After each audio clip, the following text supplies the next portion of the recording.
Ladies and gentlemen, welcome back to another episode of the Koop'd podcast.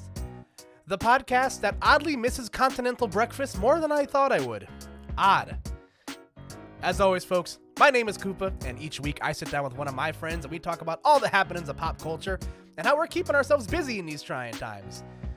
And folks, I am very, very excited to sit down with one of my favorite people on the internet. She is a content creator, streamer, cosplayer, and fully vaccinated. So congratulations to her, ladies and gentlemen.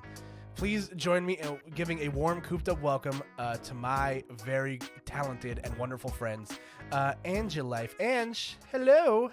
How are you? Hi. Thanks so much for having me. I am so excited to sit down and talk to you. Again, thank you so much. You are one of the busiest people I know on the internet. And so I I know. appreciate a bit of your time here. You are one of the hardest working humans I think I know. Dude, thank you so much. I feel like that's one of the things I learned recently throughout quarantine was like how to take a break. That's so important, honestly. And I've just like been taking the time to like actually make time for breaks. It's so weird because I'm a workaholic, but no, I feel like I've changed for the better because of it. I'm one of your favorite people. You are. Did you? You are. I do mean I mean that. You are ever since I met you, you've had just it, I'm a huge vibes person, in my real life. If somebody's got great energy, if somebody's got good aura coming off of them, I'm not a very spiritual person, but like I feel that stuff. And when I first met you, I'm just like, yeah, this person is mad cool. And the story of how we met each other is by like most of the people in my close circle at a Super Smash Yeah. Brothers tournament. It was at Can I Genesis. tell it? Yeah, please go ahead. Ange, tell the story of how we first met each other. Okay, because this is how I remember it, and, like, there's someone in the 2GG realm, named Sydney, and she was like, "We need someone to commentate ASAP. Is there anyone available?" And it was on, like, their Discord for Smash Sisters, and I was just like, "I'm available, like, I'm just hanging out at the front of Genesis." Was it 6? Genesis 6? I think it might have been Genesis 5 or 6. One of those two Genesis is. Yeah. Okay, so at Genesis 6, I'm assuming, and then I was like, "Okay, where do I go?" And she, like, drags me over, and she's like, "You're gonna sit here," and then the first person who sits next to me was Koopa, and I was just like, "I've never done this before. I've only commentated at locals. This is my first big tournament," so I was feeling really overwhelmed, but as soon as we started, I felt like you made it really easy because going back and forth with you was just like we had a flow. You know what I mean? I know And so exactly what you mean. Yeah. yeah, I felt like after that, I totally eased up, and then we got to commentate, like, Abadongo matches and, like, other kinds of matches, and I was like, "This is awesome. I've never done anything like this before." But Yeah. I got to share that experience with you. I know that was so much fun. I remember I think I was getting Starbucks that at that time, and then I get a text from Sid and she's like, "Hey, we need a commentator. You want to do it?" And Genesis is like it's a pretty hard ticket to get hired on, so like Mhm. but one of my best friends lives like 5 minutes from the venue that it's at, so I always use it as a vacation. To Mhm. go and hang out and just kind of experience California in January like the tourist that I am. And I went and I had some free time and I'm like, yeah, I can commentate Smash Sisters because Smash Sisters is always like a lot of fun. I'm all about the community building and creating friendly, less intimidating environments for for women to meet each other at a very male dominated convention hall for the weekend. Yeah. And I went and I sat down with you and you for a beginner you were so good, like you were very Thank poised, you were not afraid to ask questions, you had great cadence and rhythm, and like I agree with you, we totally flowed off of each other. And then I find out after the after the fact because like we followed each other on social media. I'm just like, yeah, like that was awesome. Like, let's keep in touch and stuff. And I find out that I'm just like, oh my God, she's multifaceted. She's a cosplayer. She does all these cool things. I was like, this is might be one of the coolest humans I think I've ever met in my entire life. Oh, thank you. Yeah, I've always loved Smash ever since I was young, but I really wasn't familiar with the esports scene or the competitive scene until I was, like, brought into a big tournament like Genesis, and that's when I kinda understood the scale of it. I was like, "Whoa, Smash is huge," and I was, like, a little cosplayer, like, coming in, I'm just like, "Does anyone wanna be my friend?" And, like, it was that was the tournament where I made, like, my first friendships. So it was really fun, very memorable. Yeah, no, that's always great.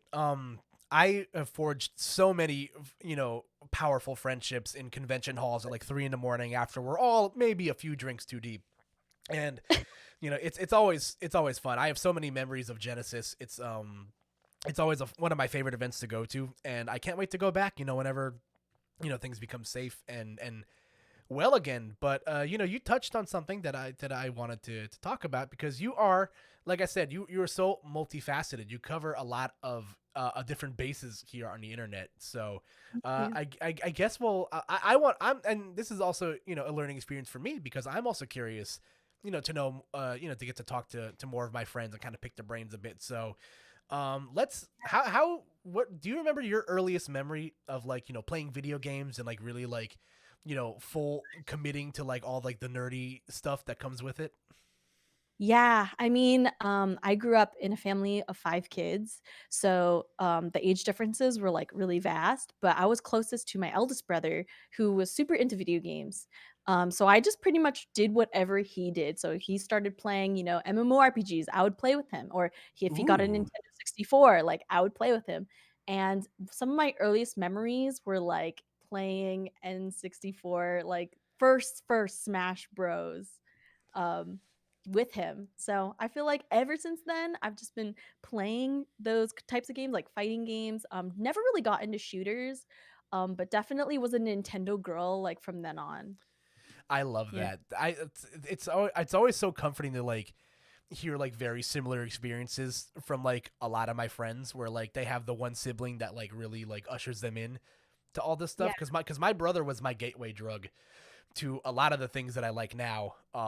And yeah, it like, and it was weird because like I was such like I was the Sega kid growing up, so I had like way less stuff like to play with and whatever. Yeah. But my brother showed me how to play Sonic the Hedgehog, and from there Yes. it's been a downhill spiral ever since, unfortunately. But I cherish those memories from my childhood so much because of that. God, like Sonic Adventure 2 Battle was my shit as a kid. Like I love Yes. Sonic.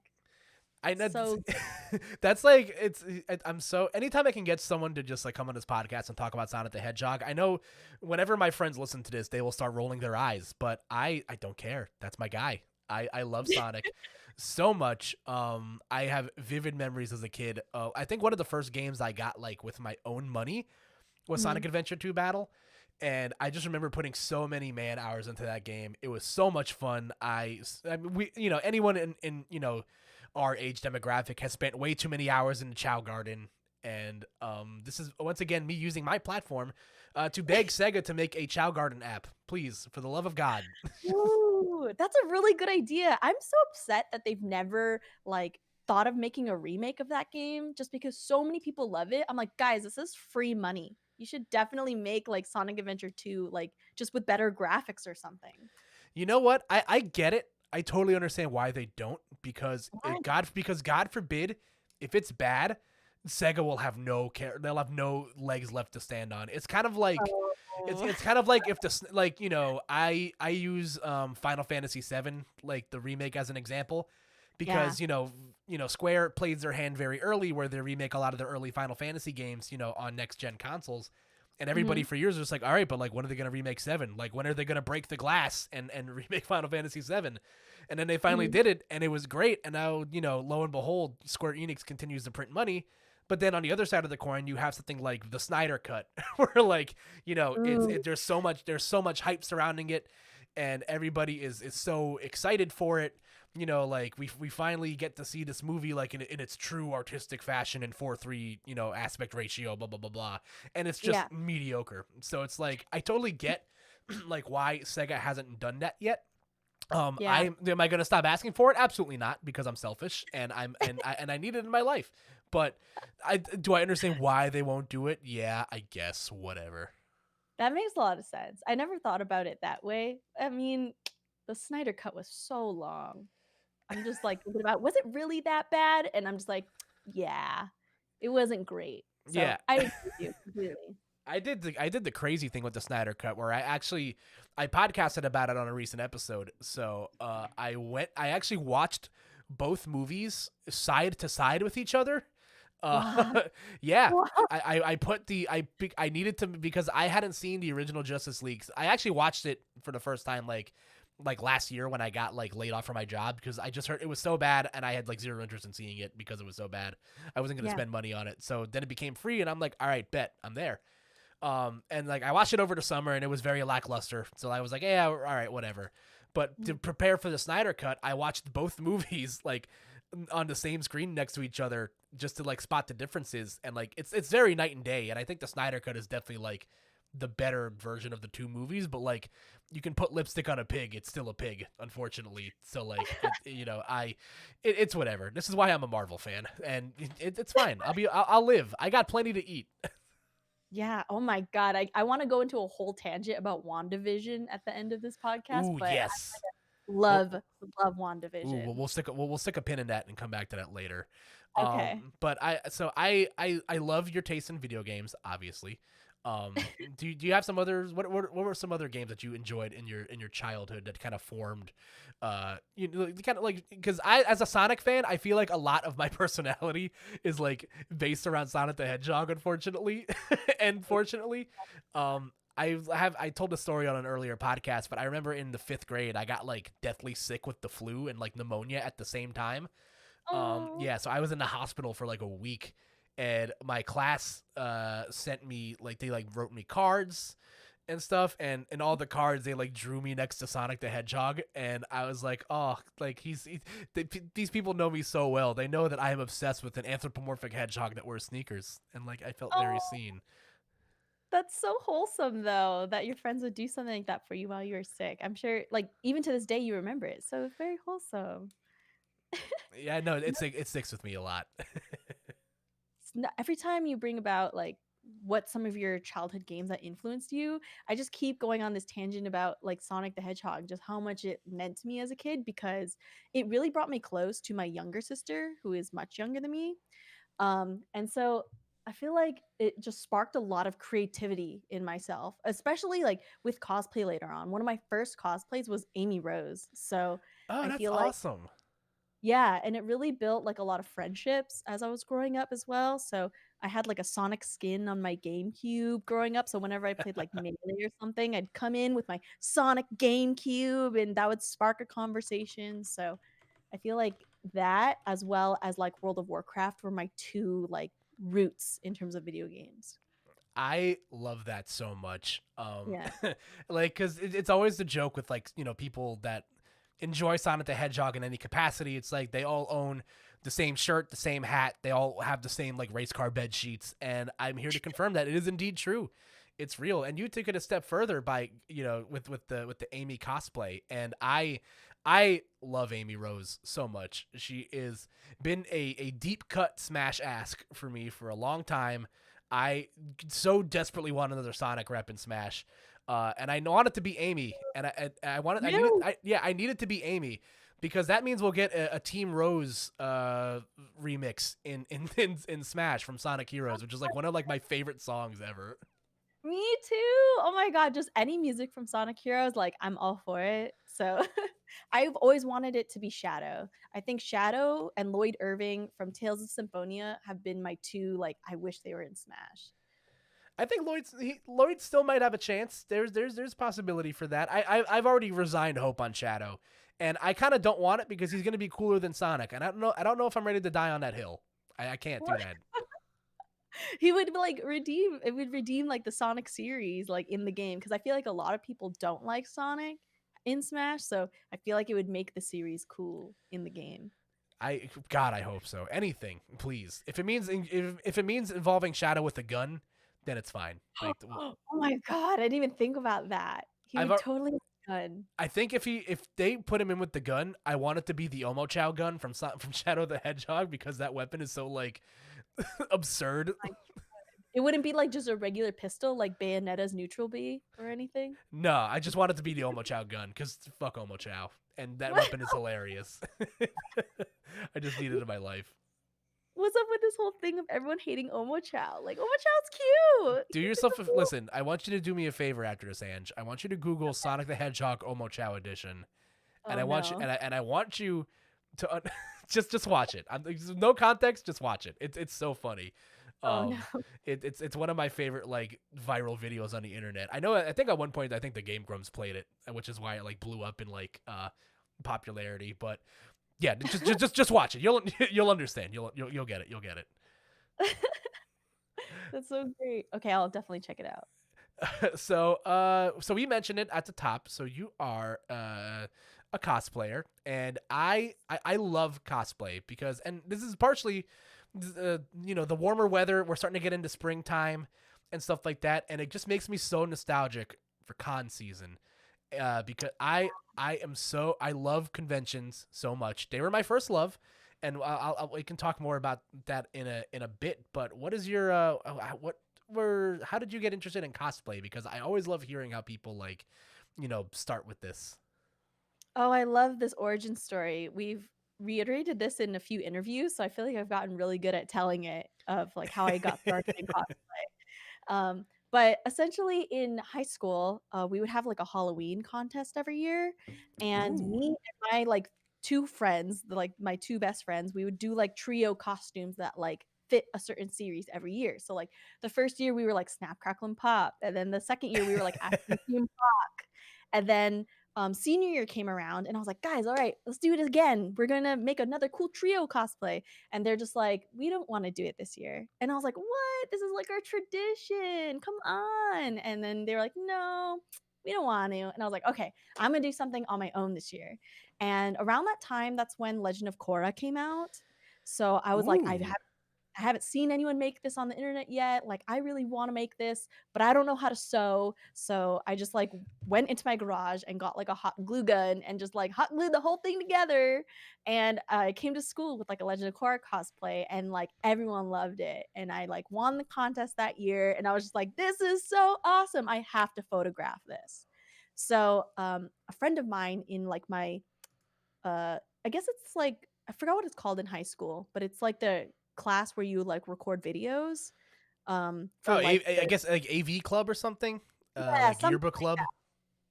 like yeah, something like that had to do with media. So I was like, "Hey, friend who has a camera, please photo shoot my outfit." And then so we woke up at 6 a.m. like the next day before school, and then we just like photographed it, and then I posted it online. Um, I slept, and then the next morning it was like on articles, and it was being like tweeted, retweeted, and like on Tumblr when Tumblr was a thing. Oh And I my was just like, god. how did this happen? I was like, what the heck? And people were like, we want to know how you made it and blah, blah, blah. Top 10 best Korra cosplayers. And I was like, whoa, this is so cool. And so I just kept cosplaying after that. And I just got addicted to like being part of fandoms and like people celebrating it after. So I just haven't stopped ever since. Yeah. That's so awesome. I love that. And I can always it's always been like something that I've like thought in the back of my mind where I'm just like I feel like anyone that's ever done like cosplay, to like even if it's just like, amateur or like whatever level you do cosplay at. I feel like those people were always had the best Halloween costumes. And thank you for validating my theory because I feel so validated right now. That's amazing. Yeah, and I honestly couldn't have done it with this cosplay team called Ikosu. They were like the people I looked up to when I was young, and I was like, I want to dress up like her. Her name is Sheila Santa Maria, and she's a cosplayer still to this day. And I thank her every day. I'm like, dude, without you inspiring me, I never would have done this. I never would be doing this for my job, and she knows that. So shout outs to Ikosu. That's so awesome. I love that. And as someone that's like, because I brought it up before, conventions where I really kind of spread my wings as a nerd. Mhm. I was always I was always I was always a geek, So I was always into like nerdier stuff and whatever. But like when I was in high school, there weren't really great outlets for me to like, express that. I mean, I guess drama club, whatever. But like, drama club is a that's a whole, I could do a whole podcast on that, and maybe I will one day. But Wait, you're a theater kid too? oh yeah, I'm a theater kid, 110%. Yep. Woo! Theater kids. Let's Yeah, go. I was the vice president of the drama club my senior year of high school. So No. Can you sing? Do you know how to I sing? can I do know how to sing. Oh my god, you're I was in a choir for 8 years, all throughout grade school. Oh my god, after Smash tournaments, like, friends like Hugs and MBD and I will, like, go to a karaoke bar afterwards, and they never wanna do duets with me, so I'm gonna snipe you. I'm just gonna bring you over and just be like, "Please duet with me." High School Musical. Whatever you want to sing, I am 110% down. Yes. Oh my god, I'm so excited. Back I, now. I'm here for it. I love karaoke so much. So you don't even have to ask twice. Yes. Hamilton, Wicked, Yes. all of Oh it. man. But yeah, so like I remember when I was in college, I was like, kind of starting to explore around. I've always heard of like anime conventions and stuff like that. And I remember exactly where I was when I first discovered like how big these anime conventions could get. I think I had just like stopped going to school. I was working with my mother, and I had my laptop with me. I had my headset in because I was just like doing work or whatever, and Mhm. I discovered a YouTuber Deja Vu D, who is like she did like convention vlog coverage and stuff like that, and she was a cosplayer and a YouTuber, and Aw. yeah, so she traveled around like the Midwest and the East Coast a lot to all these different anime conventions and like vlogged about them, and I was like, "Yo, that looks mad cool." And then she, through her YouTube channel, I discovered a lot of anime that I like, that a bunch of my mutual friends now like. And I went to my first anime convention, I think in 2015. I went to Colossal Con in the middle of nowhere, Ohio. That's a popular one, though. That's a good one to go to for your first one. It's a great one. Yeah. If you're not familiar with Colossal Con, number one, they've actually opened up an East Coast variant now, which is awesome. Woo. So I don't have to go all the way to buttfuck nowhere, Ohio, every summer to get my anime con fix. But it takes place in a at a Kalahari resort, which is a hotel slash water park slash zoo slash everything. Mhm. If you're a Smasher, if you've been in the Smash scene and you're familiar with the Smash and Splash series, it takes place in the same sort of hotel, just in Ohio versus the Wisconsin Dells. Actually, I think there was a Smash tournament that was supposed to happen, like if COVID didn't happen in September, that was going to be at the same same Sandusky Kalahari Resort in Ohio. Fun fact. So Wow, I really wanna go now. Like, I've always seen pictures and, like, people vlogging at those kind of conventions with water parks in them, and they seem so fun. I really wanna go. it's awesome. Colossal Con in itself is like a huge party because Yeah. like everybody is just there's open bars everywhere. One of they're very famous for their frozen drinks, which cost Mhm. a lot of money, but they are the equivalent of like three frozen drinks, and you get to keep the cup and like get cheaper refills, as long as you have the cup to redeem it. Oh Uh, my let me tell you, god.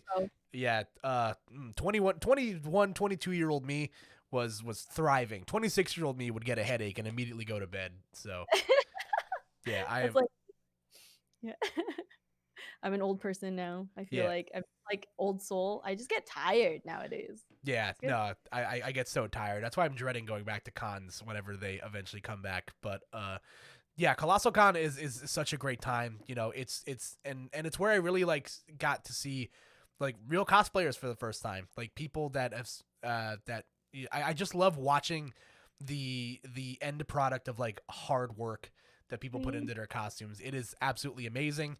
And when I went, it was like right at the peak of like Attack on Titan being really popular. Yeah. So Attack on there was Scout cosplays everywhere. One of my favorite cosplays of all time were a group of like Titan scouts, and their gas tanks were Jägermeister bottles, and their Oh swords my swords were Red Bull cans. oh my god. It was absolutely fantastic. I think I went to like a couple of other cons like after that, and I saw those like same group of people, and I'm just like, man, I love all of you so much. Like, thank you for this. This is amazing. Those are always the ones that you remember for a long time, like the ones that really impacted your experience. I love those kinds of cosplays. The ones that leave like a footprint in your memory because they were so like mind-blowing or good or funny. Dude, I strive to be that. And listen, I've seen what you do. I'm obsessed with your work. You are fantastic. Like, if you're watching on YouTube, you'll see that Ange has provided us with a picture of her in her Android 18 cosplay, which is fantastic. As a Dragon Ball Z stan, I'm greatly like it's so good. Like you're so good at what you do, and I'm not just hyping you up because you're my friend. I like Oh, legitimately like I love it. I'm 10 out of 10, huge fan. thank you. It's always the ones that like you put in like a surprising amount of effort in that always are the ones that blow up online because Android 18, I probably spent like less than a night making and less than $50 on. And then that's the one that blows up. Come on, guys. I've spent like months on some of these things and then those are never the ones that take off. So the internet, you can never predict. You can never predict what they're gonna like and not like. Yeah, yeah. My so because I had zero time at my first convention, I did the classic, entry level gamer cosplay. I cosplayed as Ness at my first convention Oh, ever. Yep, I have a great picture. I'll show you sometime. It's a very old picture, but it sticks. I got like the little hat. It took me maybe I bought the shirt from a site called Fangamer, which has a lot of like really cool gaming merch. And they had like a Nest shirt and like pins and stuff like that. I already owned the red shoes, so it was perfect. And you always see like, two or three, depending on what kind of convention you go to, of those like cosplayers. And mhm, we always like make eye contact with each other. Like we both had bats. It was very funny. So mhm. it's always it's always fun when somebody's like in on the joke at conventions. Like if someone's like dressed up as your rival or like they're as the same character as you, it's always so much fun. It's like one of my Yeah, you, favorite like, things. point at them and you're just like, you," and then you just start role playing, it's great. Yeah, and I think the next time I went, I did a cosplay. I did the villager like default alt from Super Smash Brothers, because Oh, I think that the trailer had just dropped like that summer that I went. So I yeah. bought like the number one T-shirt. I made a net. It was very popular with people because they were just like going up to people like hitting them with nets. And Oh, con security almost kicked me out because somebody got a little bit too aggressive. Sorry about that. But so great. I'm uh, glad it all turned out okay. but yeah, I wanted to touch back on the creative process like you just talked about. What is the most amount of time you've spent working on a cosplay? I'm very curious. Oh gosh, so there's a lot that goes on behind the scenes in terms of like what we make because in the beginning I used to make everything entirely by myself. But now we've gotten to a level of production where I have to keep up with like content every week or so. And it's just a lot of workload. So now we have a team of people who make the costumes. And so it's really hard to say like amount of time it takes because some things are started and then they are just dropped and then picked up again, or there's something that like is this person's working on the wig and I'm working on this simultaneously. So it's like technically 9 hours was put into it, but it only took us like 2 hours because we worked at the same time and stuff like that. So I would say the longest me personally have spent on a cosplay was my Princess Daisy. I sewed that dress completely by myself. Wig was all made by me. I made the crown and all the jewelry on it. I think that one took a little over 3 months Oh for me to wow. make. Yeah, because it was just such a thick and large ball gown, and getting it to fit right was like a whole thing in itself. Actually, this dress doesn't have any openings in it because I wanted it to be so tight on my body. So I sew myself into it. So Oh in order my to take it god. off, you have to like cut it open. Yeah. Holy crap. No Wow. zippers or buttons or anything because it wouldn't fit the way I want it to look. Yeah. So some Wow. are really hardcore like that, but then others like, Android 18, for example, will take like a night. So it really varies in terms of like difficulty. I still do want to tackle a big armor someday. Right now I'm eyeballing, I don't know how familiar you are with World of Warcraft, but I'm really eyeballing Sylvanas Windrunner right now. Ooh. So I like really want to make a big armor cosplay. I still haven't done something like that ambitious. So I don't know. Maybe this year might be the year. Yeah. I oh my gosh. I see I'm very like water cooler casual with like World of Warcraft just to like get me through like a conversation with Yeah. people. And yeah, I Sylvanas Windrunner looks so cool. I can't if you pull that off, I can't wait to watch it. And so Thank it's funny you mentioned the Daisy cosplay because number one, I love Daisy. Daisy's what I'm Daisy over Peach, which is funny. Uh, Actually, we're working on Princess Peach right now, which is I'm excited for. She'll probably be finished by June at the ooh, I most. can't wait. So have I ever told? So are you familiar with so, are you familiar with my history with Princess Peach? I don't know if I've ever told you the story before. No, tell me. So Mm-mm. there's I'm gonna briefly talk about the legend of Koop'd for a second, and anyone that's Cool. anyone that's tuned in knows exactly what I'm talking about. So let's turn the clock back to I think it was like 2017. I think Okay. I was watching a certain Super Smash Bros. Tournament that just happened to be around Halloween. It was probably Big House. I don't remember. There was a crew battle going on, and the one of the crews was losing very badly. And me, Oh. being a complete moron, was like, you know what? If this crew comes back and wins the crew Oh, battle, I'll dress up know as this. I'll dress Was up as Princess Peach on Halloween. Oh my god. Oh my god. I think I remember seeing these images now. Okay, Yeah, okay, go on, go on. yeah. So, needless to say, I lost the bet. So Oh my I am a man of my word. I don't I listen. I made my bed. I slept in it. So I drove my ass to a Spirit Halloween. I bought a Peach costume. I bought the crown. I bought the gloves. I did the whole 9 yards. I'll send you the picture later. It is a whew. It's something to say the least. Yeah. So I wore it to a Super Smash Brothers tournament, and I went to one of my locals in it, and thus the legend of Koop'd was born. And I it was a wild like series of events that night. Like it was way too tight. I grabbed the biggest size they can get. You know, I'm a pretty like stocky dude, so like my shoulders were really big, and like I'm trying to squeeze into a woman's size costume, and it was gonna be it was a disaster from the start. But I think that's what makes it great. So I it's really funny. I had to play our local Peach main in that costume that night, and Oh my yeah, I won by the way. Sorry for that god. guy. Yeah, yeah. I feel I feel so bad about that. But yeah, the whole 9 yards. I still have the crown somewhere in my room. It's like my trophy from what's left of that costume because I had to literally cut the costume off of me. I couldn't get it off, Ange. I was gonna Yep, die. yep.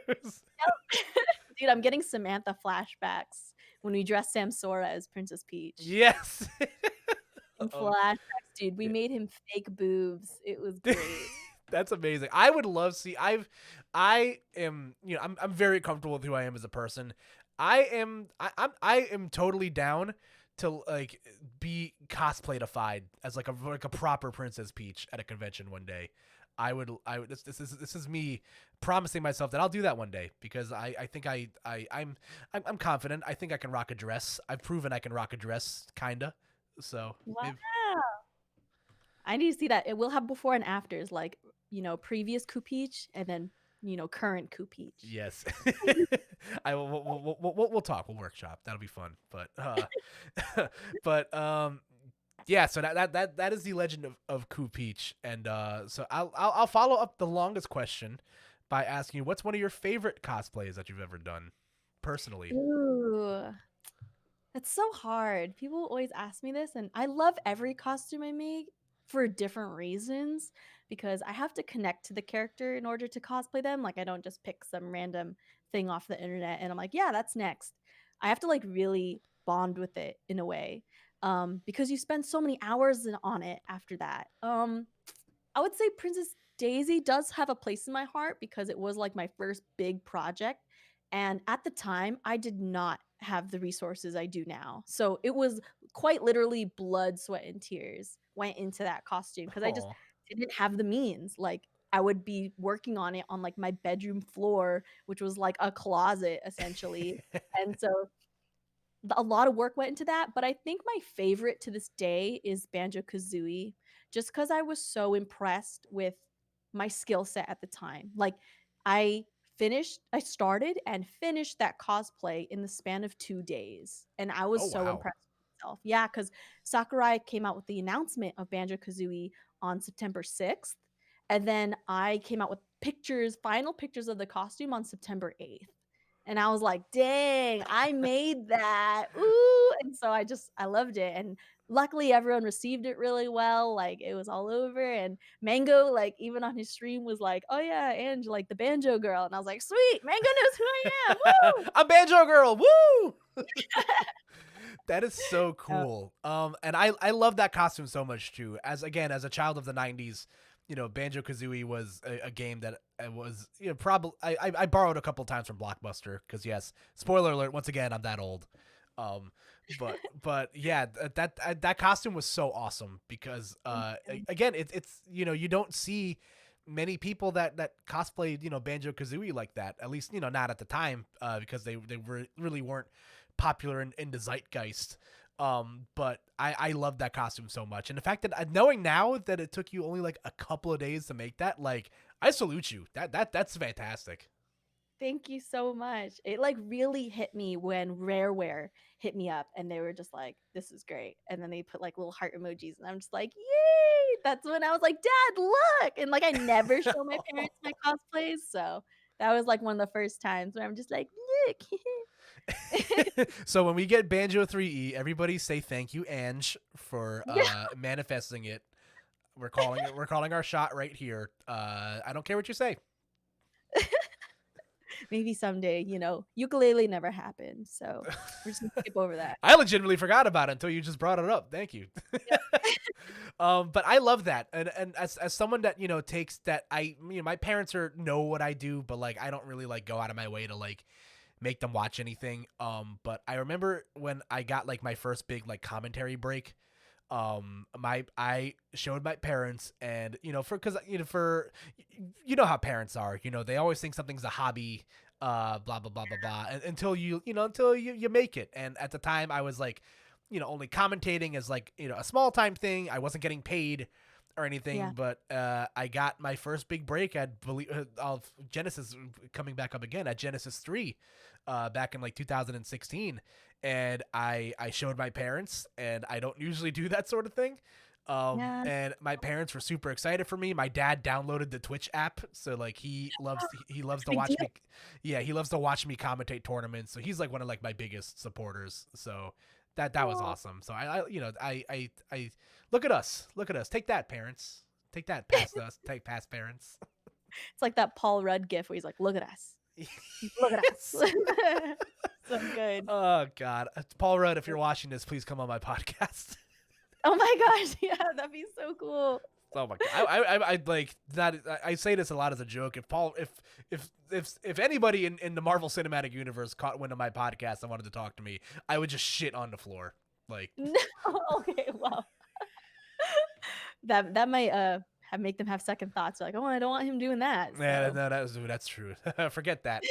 If I edit that out, but fuck it, it's fine. But uh, so so glad you touched on that topic of, like, parents, not accepting the hobby right away, because that's a topic I'm really passionate about. I don't know if you wanna delve into that, yeah, but let's talk about that because I guess it is you nobody ever, how do I say this, it's definitely hard to explain to your parents like, hey, listen, like this is something that like I'm really good at, and I kind of want to take my shot and do this while I still can. So like talk a little bit about how that process went, because I feel like you can give like a really interesting perspective on it.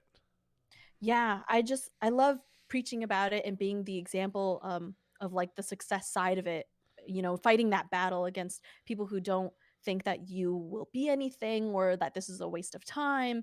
I love representing the good end result of that because so many people go through that with anything, with their passion project, with their artistic endeavors. They go to school and sometimes they feel forced to go to school or work that job. And I feel like no, you have to continue to um like water that plant because it can become something someday for you if you just keep going at it. Like don't feel discouraged. Look what happened to me. So when I grew up, like I had those very strict Asian parents, as you know, and like they wanted me to go into law, like my grandparents, because they're lawyers. And I was not passionate about that. So I dropped everything and went into art school. And they hated that. They were just like, why are you in art school? This is so expensive. What are you going to learn? Is art degree even a real thing? And like making that decision was really hard. And then on top of that, 2 years later, I decided to quit school entirely because I wanted to focus on cosplay. I was like, art school's great and all, but I feel like this cosplay thing can take off. And that was like my parents were maulding. They're just like, "How did you quit school? And like, what are you gonna do? Like, what if this doesn't turn out? You should go back to school." And it was it was really, really tough at first because Koopa, like in the beginning of cosplay, dude, you're making peanuts. Oh, I'm Peanuts. sure. Yeah, because you're just spending all your money on these cosplays and then you post them online and then there's no really real way to like make revenue off of it unless it's Patreon, right? Which is Right. predominantly, you know, conquered by people who do like sexy cosplay. So if you're not doing that, then it's really, really hard. And so once I started doing Patreon and like being consistent with it, that's when things started to take momentum. But man, in the beginning, dude, like I would make $200 weeks and I would have to make that work. Like half of that would go to the cosplay and half of that would go to food and gas. And thank God, like 4 years later, like things started to take off and like my name was out there. I started collaborating with more people who are in the community and then it just kind of snowballed from there. So I just encourage people if you're listening to really keep at it, like stay passionate, stay hungry for it because you never know where it'll take you later on. I never would have thought I would have been here, 4 years later. So that's my spiel on it. I love cosplay and I love all artistic endeavors. Whenever I meet someone who's like, I really like this, but I'm doing medical stuff on the side. I'm just like, keep doing that. Keep doing that. And that's like so awesome. That can blossom someday. I love that so much, and thank you so much for sharing that because it's something that like I also tell people a lot in my field of work as a commentator. It was not easy to tell my parents because I too I dropped out of school. I didn't finish my degree either. Hmm. And I always took an interest in like I took like every odd course in college you could. I changed my major a million times and it just really wasn't working for me. Yeah. So I decided in like 2014 2015 that I was going to stop going to college. And my parents were upset about it, and obviously this and that, and they just they always, as how parents are, they just want the best for their kids and all that jazz. And Mhm. so I was working full time. I had my job at the time, what I was doing back then, and I think I was about 19 or 20, and then I watched the Smash documentary. The Smash Brothers Woo. came up in my feed. I'm here to expose myself. I'm a doc kid. Um, Please leave your angry comments below, everybody. But yeah, I caught the Super Smash Brothers documentary. I watched it and I fell in love with it. I was like, oh my god, this is awesome. This is so cool. And then I learned about. I'm like, wait, people can, there's like sportscasters for this. Like people can do that. What? Mhm. And like one of my many odd majors in college was broadcasting. So that was something that I did. I took a couple of courses in it, and I was like, yeah, this is fun. And then I, started going to locals. I started commentating at those locals because I was feeling a need, yada, yada, yada. Fast forward to, we're on year 6 of this weird thing and it's fucking crazy.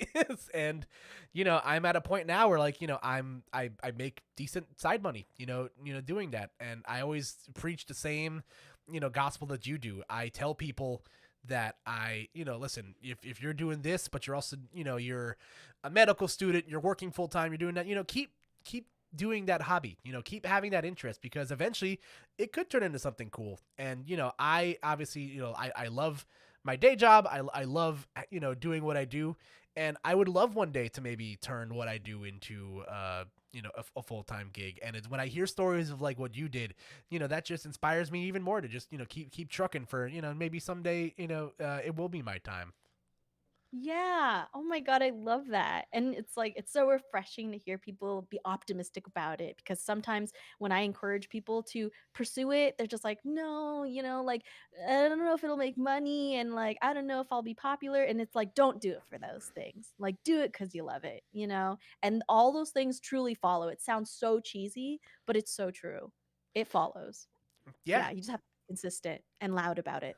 Yeah, exactly. Listen, it's very it's very anime and like it sounds very cheesy, but like listen, that's all it takes sometimes. Sometimes you need those, those people in your corner, and you need to get your foot in the door somehow to kind of just stick out there and and go for it. And listen, Ange is a great product of that, and so are so many other cosplayers and people who create content on the internet.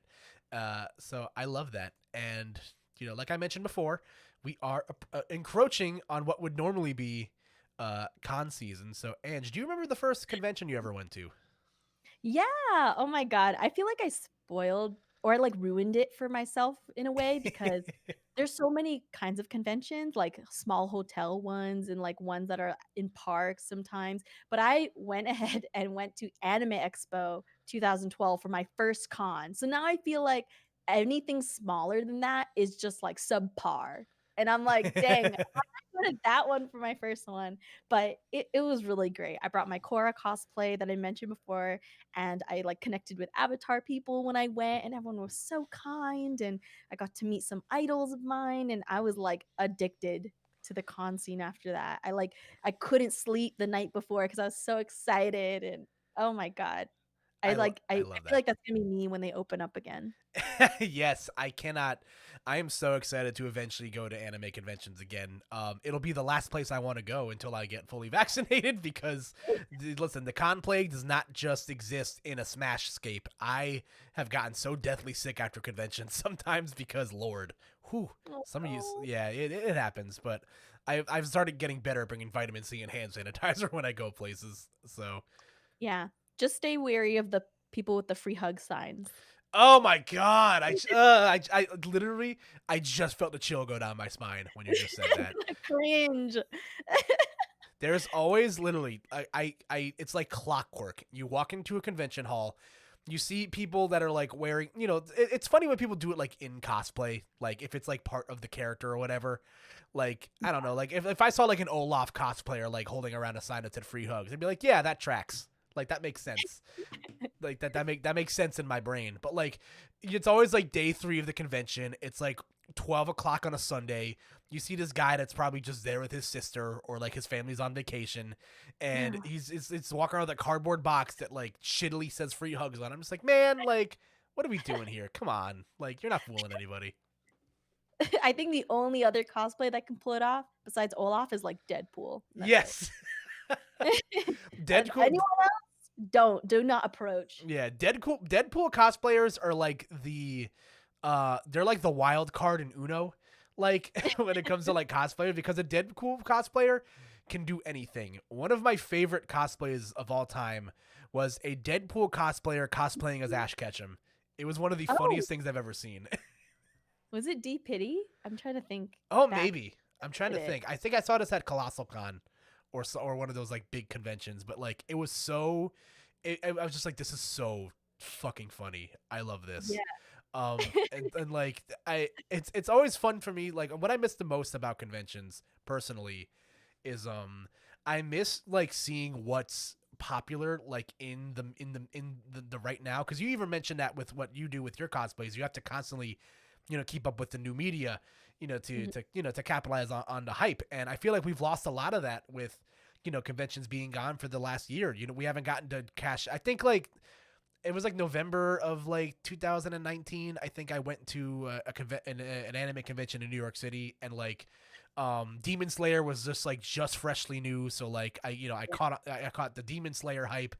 But like we've lost out on like so like much, like a lot of like Genshin Impact, like I feel like hasn't gotten like its full I share, which is know. upsetting. I've been pretty much exclusively cosplaying Genshin Impact since it came out, so I know that once con scenes come back, like you best bet I'm wearing all of those. It's so great. I'm ready for the Genshin Impact community to just congregate and take over. I'm ready for Genshin Impact to be like the next like like or like in terms of like numbers, like I feel like idols are still like very popular in like the cosplay zeitgeist. Like I don't know if Love Live is still like super popular like now when cons will come back, but like when I was like actively going to conventions, like Love Live was still pretty new, and like like everywhere, like the Love Live meetups are always like fucking massive. Oh yeah. They still are in Japan, for sure. They're on Yeah. like the trains and stuff. True. I think who I forget what character it is. It's a character from Love Live who's like one of the mascot characters for like Sega of Japan. Oh, wow. I forget what her name is. I watched Love Live when it was new. It was fine. The music was good. Fine. I think the new thing taking over the internet is Hololive, which is like VTubers. They're Yeah. truly they are everywhere. So Yeah. I feel like that community definitely reminds me of like the Love Live community where it's just like young people really freaking excited. Yeah, no, I totally understand that. Like there's always going to be like certain like subsections of the internet that are always going to be big. Like Sailor Moon's always going to be very popular. Like all of like the the Mount Rushmore animes I feel like are always going to be like very popular like cosplays and stuff like that. Um but I love seeing like whatever's fresh and new like within like the cosplay community. Like I'm so excited to cash in on like more Attack on Titan hype because that's gonna be big whenever cons come back. Haikyuu, like sports anime hype is gonna be like at peak when things come back. I'm so excited. God, I love Haikyuu. It's one of my favorites. It's one of my favorite anime. Love it to death. Favorite Haikyuu character. Oh my god, I I love. think it's a lot about a person. You know what I mean? Ooh, hold on. I gotta sit on this for a second. Go in your Haikyuu soapbox. Who's your favorite? So the troll answer is Oikawa, but I'm just like boyfriend, But then in reality, I think my favorite is Hinata just because like of his positivity and he's just like this ray of sunshine and really holds the team together. I love that about him. And he will just like always try and always try. And like I am gravitated towards characters like that. So I just like love him like Hinata. Can I adopt you? But my boyfriend's Oikawa. I love that. He's a quality boy. He's a quality, both quality characters. I'm a big fan of Oikawa. Very handsome. But my favorite. See, I love to gravitate towards like the comic relief characters in like any form of media. So I love Nishinoya. Nishinoya is my boy. Yeah, it's a good one. Rolling Thunder, like, oh, I love it. It's so good.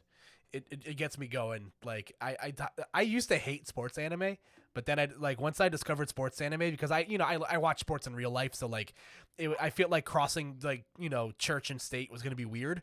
I was very wrong, and sports anime rocks. So I'm very pro sports anime. If you haven't watched Haikyuu, please go ahead and do so. Yeah, I would say sports anime is my favorite genre of anime. Definitely. That's a good one. It's fun. I like sports anime because I can like turn my brain off depending on what I'm watching and just like enjoy it. In motion, sports anime looks amazing, and it's so good. I can't get enough of it. The action animation is just like so freaking cool. I'm just like ooh, like I want to play volleyball. Yeah, I'm 4'11" and I want to play volleyball, and I'm just like this gives me hype. Oh. Like that tall, so it won't be too bad. Exactly. See, you got it. I believe in you. So I've shared a couple of my favorite convention stories. What are some of your favorite convention memories? What are some ones that stand out to you? I will always say that the ones that I hold near and dear to my heart are the ones with that I've done meet and greet booths at because those experiences of getting to meet people, I remember those more than the convention itself. So like a convention that will always provide that for me is Anime Impulse. So that one is like local to where I was from, which is SoCal. So I feel like Anime Impulse is like my hometown convention, quote quote, because everyone just like can go there and then we hang out and we get to like sign things and we do scavenger hunts and those experiences with interacting with people, like, yeah, I remember those more than the con itself. So Anime Impulse, definitely favorite. I feel like for nostalgia factor, Anime Expo is a really big one for me because it was my first con. It's kind of like your first Doctor and like Doctor Who. It's like it'll never, nothing will ever replace it, I love that. That's awesome. It's you seamlessly just reminded me of a crucial mistake I made at a convention one time, Ange. I was hanging out with some friends that I met at a convention, who are still some of my very close friends to this day. So shout outs to them. They are fantastic. We met at the same meetup for a YouTuber, which I'll tell a story about in a second.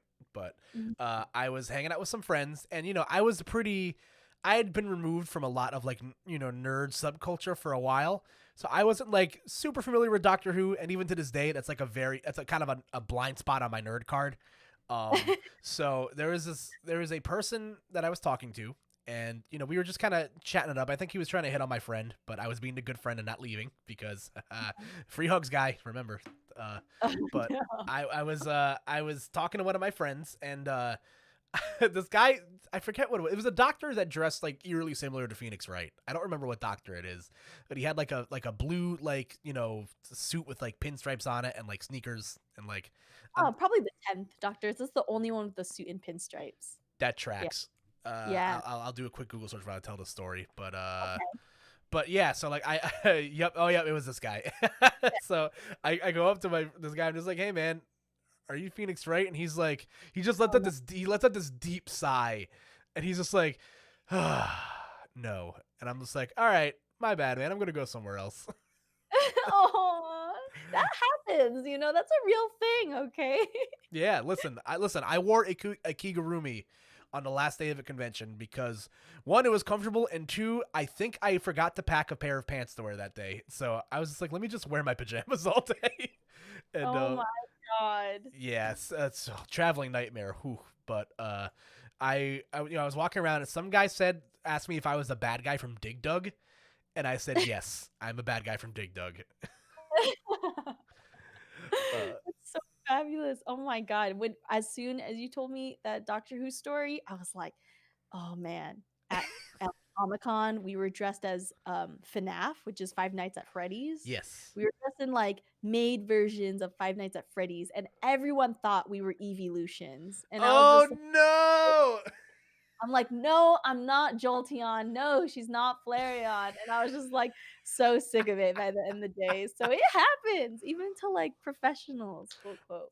Oh man, that that's so funny. Listen. If that Doctor Who cosplayer just happens to be listening to this, I'm sorry, and I still haven't watched Doctor Who. So please forgive my ignorance. Maybe someday I'll get maybe on the next pandemic. I'll jump on that train. Oh god, knock on wood. I don't know if I Yeah. could last through another one. No, well, I definitely can. I'm gonna run out of TV shows to watch. But speaking of TV shows, this is something that I wanted to. This is something that I was very curious about asking you, Uh-huh. because you are one of few people that perhaps may have gotten to experience what The Rock is actually cooking at one time Ah, in your time. You were in an now you were in an episode of Ballers. Am I getting that correctly? Am I getting that yeah, right? we were on HBO Ballers for an episode or 2. You're right. That's so. If you guys aren't familiar with the show Ballers, I've seen a couple of episodes of it. It's a funny show. It's stars Dwayne The Rock in quotes Johnson as he's a retired NFL player who's after his career becomes a financial manager for other football players. It just concluded I think a couple years ago.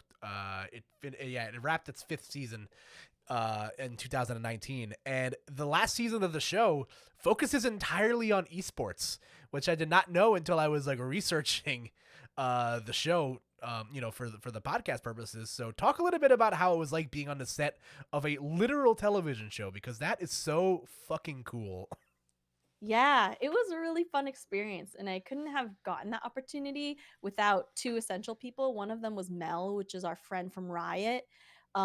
During the episode, it's like they're taking their like I guess their basketball team, they want to get into like esports. So they shot an episode at the LCS arena, which is where League of Legends players will like have their scrims and like games and stuff. So they wanted to have cosplayers in the background to make the event really believable that these basketball players are getting into esports.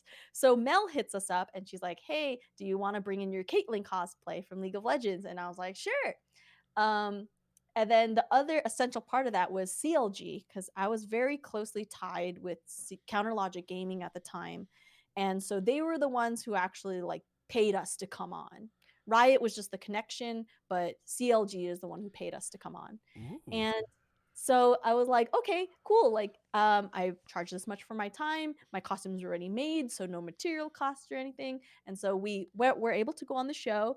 And I didn't get to meet The Rock, which is really sad, but I did get to meet Russell Brand. So he was like, Oh my god, that's so cool.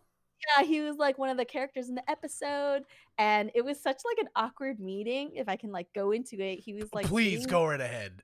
Okay, great. I've actually only told like a few people this story before, so I'm glad I get to. But we were in like one of the changing rooms. So on the outside is like the men's changing room, and then on the left side is the girls' changing room. So I come out of the girls, and then he's like on a couch meditating. And I was like, should I approach him? Like, he's like busy right now. Is this a good time? You know, he's not looking to interact with fans, like he's working. And then so he just like was finished meditating, and frame one, I was just like, hi, like, can I get a picture with you? Like, I just really want to, this is such a cool moment, blah, blah, blah. I'm nervous. And then we had one of the players from, I think, one of the Korean LCS teams take our picture for us. And I was like, yeah, and that's when I got to meet Russell Brand. It was super brief. But getting to film was really fun. We were just extras in the background. So most of the day was chilling. Like, it was just pretending to have conversations with people, walking across the camera once in a while. And then I didn't even watch the episode, so I don't know if I made a cameo or anything, but it was fun. It was, That is so awesome. And listen, like, people don't understand. And we'll understand as drama kids. Doing nothing is really hard. yeah, it was boring and long hours, and you're in your costume, uncomfortable in the sun. I was like, man, when we like, I was excited to be there, but When definitely, can I put my flip-flops on? yeah, exactly. That is so awesome. That I see. It's listen. It's a shame that like more people that kind of cross our paths that we exist in don't watch more real television, because esports is crossing over. It's a much more normalized thing now, than it was even 2 years ago, or however Mhm. long it was when you filmed this. And listen, like I said, the whole fifth season of Ballers focused on esports. There's random episodes of like sitcoms and stuff like that covered. There's an episode of Fuller House that like focused on esports, which is Really? yeah, Oh, it wow. was yeah, it was weird. Like I always feel like it's like I always like shudder. I'm just like, oh my god, like this is crossing over like way too like frequently. And like you see it with other sports teams and such too. With the NBA has a lot of partners. With professional esports teams, a lot of professional athletes are like are also part-time streamers, and Yeah. that jazz. LeBron James's son is a content creator for FaZe Clan, which is like Really? Oh yeah, my which god, I love that. yeah, I just found that out like recently because I was for some reason I was googling stuff about LeBron James. I don't remember why. I think it was to talk about Space Jam, but maybe someday. I learned recently that Post Malone is sponsored by Team Envy. So Oh I my was like, god. yeah, he like has sponsorships from like an esports team, and I'm like, so technically he's on their team, and I'm like, that's cool. Like, we have like an A-list celebrity coming through. That is so cool, and it's certain. Like I said, it's been a lot more normalized now, especially with Post Malone. He was featured prominently in Pokemon's 25th anniversary. Yeah, Ariana Grande has like you in know Final Fantasy.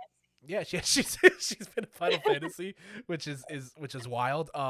Brie Larson has gone on record saying that like she watches a lot of anime and like she loves Sailor Moon and stuff like Oh, that. Yeah, which is okay. Brie Larson, if you want to be in my podcast, please. I won't poop my pants. I can promise you that. But this has been this has been so much fun, and we've gotten to learn, where our paths cross and like all that other fun stuff. And I listen. You have continued to add onto your lead as one of my favorite people on the internet, Ange. So I greatly yeah. appreciate every bit of time that we've gotten to spend here, and I can't wait I have like a list of things we need to do when we can hang out in person and stuff again. I gotta start warming up my pipes for karaoke and stuff. I would love that, please. I've been looking for a duet partner forever. We will for certainly make it happen. But we are nearing the end of our time here, and as in Coop'd Up fashion, I always love to ask my guests, what they've been watching, what they want to recommend. So, Ange, the floor is yours. What do you Want to talk? What's something you've been consuming that you really really like? Ooh, I think we touched on this like at the beginning of the podcast, but if you haven't watched WandaVision yet, I strongly urge you to give it a try, even if you're not like super involved in the Marvel universe. I feel like it makes a really great statement about grief, and I feel like because of everything we've been through recently, that's something a lot of people can relate to, and I feel like it's comforting to know that like other people are also feeling the same way, just like not even if you've lost a loved one, but even if you've just been like feeling alone, during pandemic, it's a really great way to feel connected to people again. And I just loved WandaVision for that reason. I'm so glad I watched it with my Discord because like all of us were like having waterfalls, like we were just all crying, and it's so great. It makes such a beautiful statement about it. And also, I recommend watching Raya, the new Disney movie that came out. I know it's like a Disney Ooh. Plus exclusive, but with everything that's been happening through the hashtag Stop Asian Hate movement, I super urge you to support that because it was made with Asian people, written by Asians, performing with Asians, and so I really want to support that as well. Yeah, I that's a big thing for me. I love all of that. Number one, because I am a huge Marvel shill. I love Marvel comics. I've been obsessed ever since I was a kid. And WandaVision like totally blew my expectations when I watched it. I also watched it in Discord with some friends, every week. It was, it really brought back water cooler television, which has been the thing that had been kind of gone since like Game of Thrones was like really popular. Like people don't, go into work every morning. You don't see your friends, on a certain day be like, hey, did you watch the latest episode of X or Y? Because the way that content comes at you now, it's all, especially with like Netflix shows, they just kind of dump it right in front of you and run. And then, you binge it over a weekend and then it's an afterthought. And I love the way that Disney handled the release of WandaVision. And again, the concepts of grief are dealt with heavily in this show. And Yeah. what I loved about the show, and I'm feeling it the same way with the Falcon and Winter Soldier right now, it really makes you give a shit about these characters that you like barely got to see in the movies because they had to play second fiddle to like, the big stars of the Marvel Cinematic Universe. And Yeah. people forget that like Paul Bettany's been an actor since like forever. Elizabeth Olsen comes from a family of people in Hollywood, and Mary they Kate Olsen. Oh my yeah. god. And Childhood. one of my friends just recently found out that they were all related, which is Yeah. I mean, she definitely looks like them. So 110%. It's like come on, like she is an Olsen, but Elizabeth Olsen like deserves all the Emmys. She deserves all the TV awards for her performance in WandaVision. She was fantastic. Her relationship with Vision and how she goes through the trials of tribulations of dealing with that is great. Paul Bettany's fantastic. I love Catherine Hahn as an actress. I loved her in Parks and Rec. She was in this really great show called Mrs. Fletcher on HBO Max. Do you know have you seen Mrs. Fletcher? Are you familiar with it? No, I'm not, but I Okay, feel like read the synopsis because okay. it's it's something. The concept is very funny. I'll say that. But it's a good watch. It's only like 6 episodes. But she was fantastic in it, and I love the themes that they dealt with. I love that this big. I just am so ready to start like indulging in Marvel content again, which is great. And I so desperately want to watch Raya and the Last Dragon. I've You heard must. so many great things about that movie. I am a huge Awkwafina fan. I think she's hilarious. One of my favorite shows that that I just recently binged was Awkwafina is Nora from Queens. Oh Um, my it's god. such a funny show. I've like been loosely familiar with Awkwafina since she like got big on YouTube like 8 or 9 years ago. So I've always like been like a huge fan, and then Crazy Rich Asians blew up, and I watched that movie on a I watched that movie twice on a plane. I watched it once going to where I was going, off of like secondhand off of my friend's TV screen, and then I watched it myself going back, and it was a phenomenal movie. Uh, Yeah, it was super good. it was so good, and Yeah, I'm ready to pay the $30 to watch Raya because it looks beautiful. Again, like representation matters in these spaces, and everything I've heard about the movie is absolutely fantastic. And I will put that on my list to do this weekend. So thank you for thank you for giving me something to do this weekend. I'm excited. Yeah, absolutely. Let me know what you think of it because it's been a long time coming to have a Southeast Asian princess or slash Filipino princess, and so me being a Canadian Filipino, like I was so happy to see that they're finally making something like that. So let me know what you think. I'm curious.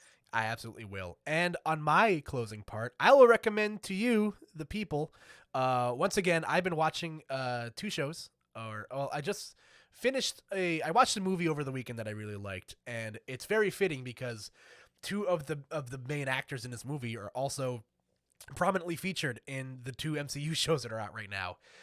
Over the weekend, I watched Ingrid Goes West, which is a 2007 like darker comedy featuring Aubrey Plaza, Elizabeth Love it. Olsen, and Wyatt Russell, who is currently playing the not Captain America on Falcon and the Winter Soldier.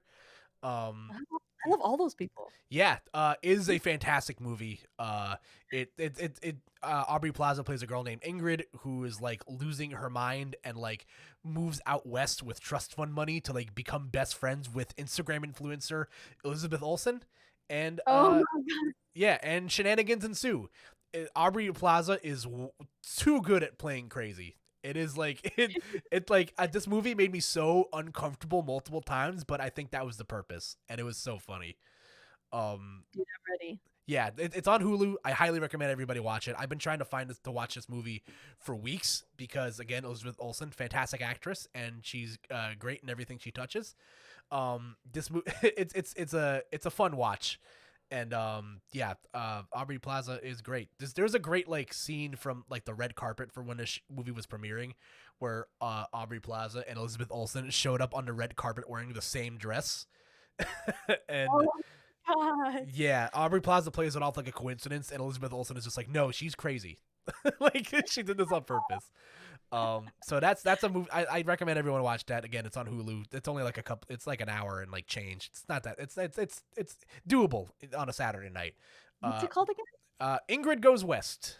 Ingrid Goes West. Okay, writing this down. Yes, Taking and notes. the I will recommend once again for the second week in a row. Everybody watch Invincible.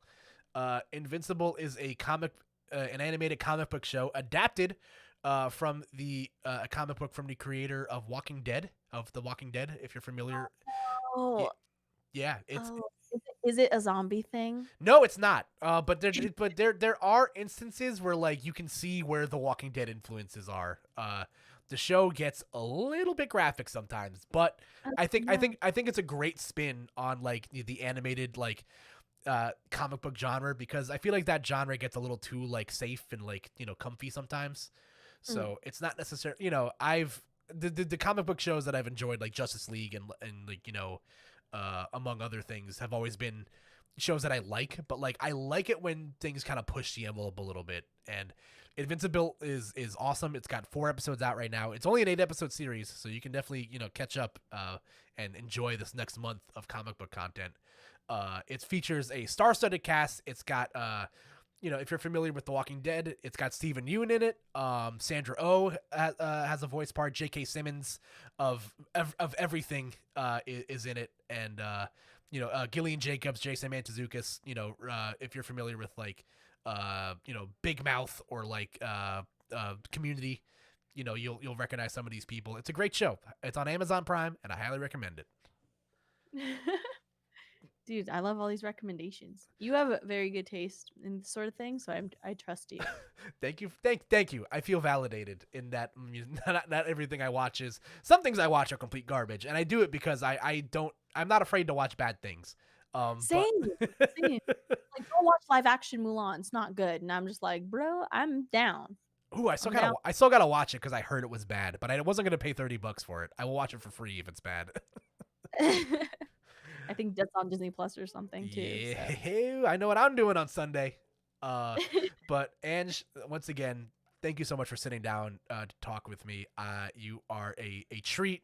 Where can the people on the internet find you if they want more of everything that you do? My socials are all Annjelife, Annjelife on all social medias. We recently started our TikTok. I'm super late to the party, but it's because I was very intimidated. TikTok is a very big, scary platform. And so I finally got the confidence to put things out on there consistently. So please follow me on TikTok. I'm a noob. And then our YouTube channel is just now taking off. We just hit 1,100 subscribers. So now we can Woo! monetize videos. And so that means bigger and greater things will be coming of it. We do vlogs, unboxings, and soon a cooking show. So I'm excited. Yes, and yes, I will have all of Andrew's socials in the YouTube bio and all the podcast bios across platforms, because you should all watch her content. It's all great. I just thought fondly back of your Oreo stream, and although I'm hurt that you put my favorite Oreos in D tier, Which one is that? I love the dark chocolate ones. I love those Oh ones. God, garbage. Oh my, I'm hurt. This is if you couldn't hear that noise right now, it is the sound of my heart cracking into a million pieces because I'm truly devastated right now. I was so disappointed that the coffee one doesn't even have coffee in the ingredients. Oh, I was really? That's weird. Yeah, we like looked. I was like, this does not. It smells like coffee, but doesn't taste like coffee. We checked the ingredients, not even in it. How much of a Um, stomachache did you get after doing that? I felt so sick. By like the third to last cookie, I was like ready to throw up. It's too much. I love Oreos, but too much, too much. Yeah, I'm always constantly like walking the line of eating too many Oreos because I have a problem, and they're like my favorite snack.